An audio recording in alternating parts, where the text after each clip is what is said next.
បាទសួស្តីពុកម៉ែបងប្អូនទាំងអស់គ្នាថ្ងៃនេះខ្ញុំចង់បង្ហាញបងប្អូននៅ bulldozer ថ្មីមួយទៀតដែលបានមកដល់គឺប្រភេទ bulldozer Cat Day 3ទំហំ1 លើ 12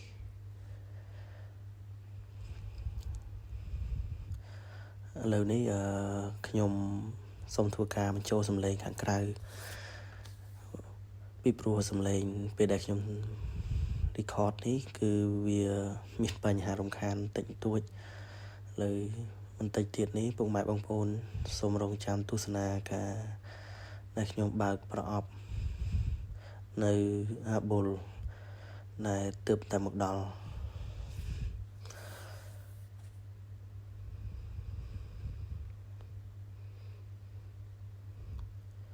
ចំពោះបុលនេះដែរគឺ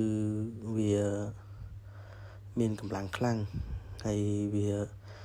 ទំហំវាប៉ិនរលោខាងក្រៅខ្នងខ្ញុំនោះហើយនេះគឺថ្មគឺវាទុយទេគឺគេបានដាក់ឲ្យយើងបាន2គ្រាប់ហើយចំណែកមួយនេះវិញគឺជាតេឡេបញ្ជារបស់វា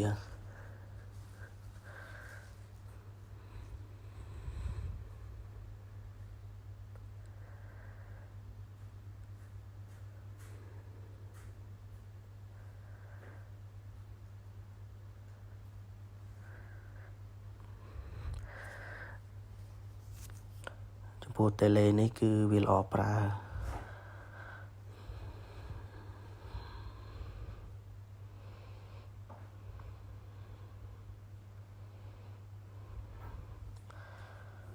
ចំពោះតេឡេនេះគឺ12 channel យើងងាយស្រួលនៅក្នុងការបន្ថែមសំឡេងនេះគឺខ្ញុំចាប់ផ្ដើមលើកអាបុលយើងចេញមកហើយអាបុលគឺទម្ងន់របស់វាជាង10 គីឡូរូបរាងវាខាងក្រៅគឺស្អាតប្រភេទស្រាង5ខាងក្រោយអាចរះដីបាន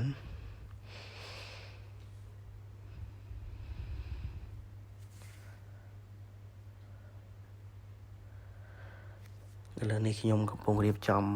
ដំឡើង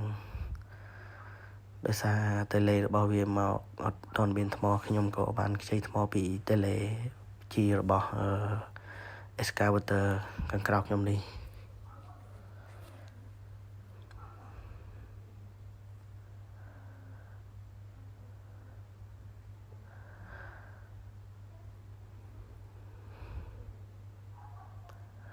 ចំពោះតេឡេនេះយើងអាចទិញថ្មដូចជាថ្មរបស់អាបុលនេះយកមកបន្ថែមបានដោយសារបើយើងប្រើប្រាស់ថ្មដូចជាថ្មទូចនោះគឺវាស៊ីថ្មបន្តិច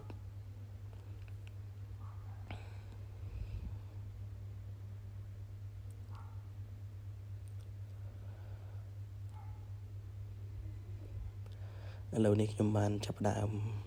ហើយនៅកញ្ចប់ថ្មរបស់អាបុលដើម្បីដាក់ចូលអាបុលនិងតេស្តជូនពុកម៉ែបងប្អូនទស្សនា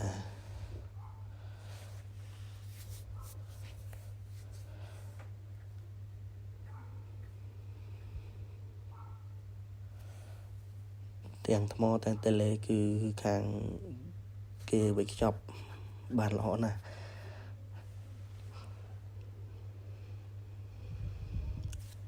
នេះគឺខ្ញុំបានចាប់ផ្ដើមដំឡើងថ្មចូលហើយបន្តិចទៀតយើងនឹងធ្វើការតេស្តបញ្ជាទាំងអស់គ្នា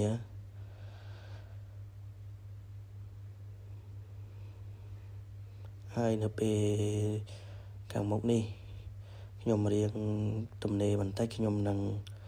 បង្កើតវីដេអូឲ្យបានច្រើនតាក់ទងទៅនឹងប្រភេទ RC ពីមុនថាខាងបរទេសគេមានច្រើនឥឡូវខាងខ្មែរយើងក៏ចាប់ផ្ដើមមានបណ្ដាដែរអ្នកដែលចូលចិត្តប្រភេទ RC ហើយខ្ញុំក៏នឹងចាប់ផ្ដើមផលិតប្រភេទ RC này dương thưa đòi đại dương này kinh gì thật DIY nó cái nhóm nâng riệp trong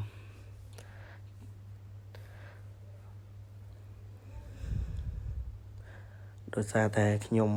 រៀងរពលការងារខាងក្រៅតិចទើបខ្ញុំមិនបាន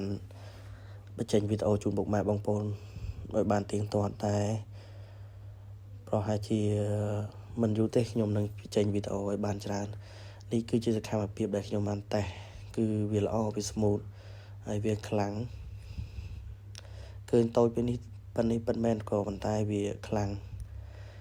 ខ្ញុំនឹងចេញវីដេអូនៅពេលដែលវាធ្វើការរុញដីនឹងអូសឡាននឹងរះដីបន្ថែមជូនពុកម៉ែបងប្អូនហើយនេះគឺវាមានប្រព័ន្ធភ្លើងបិទបើកមានសំឡេង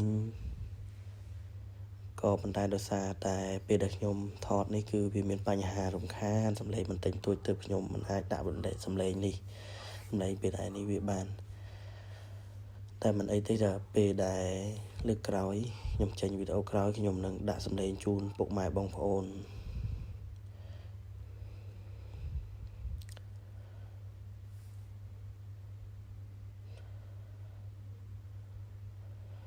នៅវីដេអូក្រោយខ្ញុំនឹងធ្វើការតេស្តឈូសដីជូនពុកម៉ែបងប្អូនទស្សនាខ្ញុំសង្ឃឹមថាបងប្អូននឹងជួយ Subscribe ជួយ Like ជួយ Comment Channel របស់ខ្ញុំបាទផងពីព្រោះ Channel របស់ខ្ញុំធ្វើតែថ្មីប្រសិនបើមានការបញ្ចូលសំឡេងឬក៏ការនិយាយកែប្រការត្រង់ណាមិនសមរម្យឲ្យសូមពុកម៉ែបងប្អូនខន្តីអភ័យទោសដោយសារនេះគឺជាលើកទី1ដែលខ្ញុំធ្វើវីដេអូឬក៏បញ្ចូលសំឡេងសូមអរគុណដល់ពុកម៉ែបងប្អូនទាំងអស់ដែលបានជួយ Subscribe និងជួយ Like វីដេអូរបស់ខ្ញុំវីដេអូក្រោយៗខ្ញុំនឹងធ្វើឲ្យបានល្អនិង record ឲ្យបានល្អនេះដោយសារតែយើងទើបតែចាប់ផ្ដើមធ្វើវីដេអូដំបូងដូច្នេះហើយខ្ញុំធ្វើមិនសូវបានល្អសូមពុកម៉ែបងប្អូនខន្តីអភ័យទោសការតេស្តនឹងបើកប្រអប់បុលរបស់យើងថ្មីនេះគឺបានបញ្ចប់ត្រឹមប៉ុណ្នេះនៅវីដេអូក្រោយខ្ញុំនឹងបញ្ចេញវីដេអូឲ្យបានច្រើនខ្ញុំនឹងមានប្រភេទ RC ច្រើនទៀតធំគឺខ្ញុំមិនទាន់បានថតនេះគឺជាតូចៗដែរនៅខាងក្រោយខ្ញុំនេះ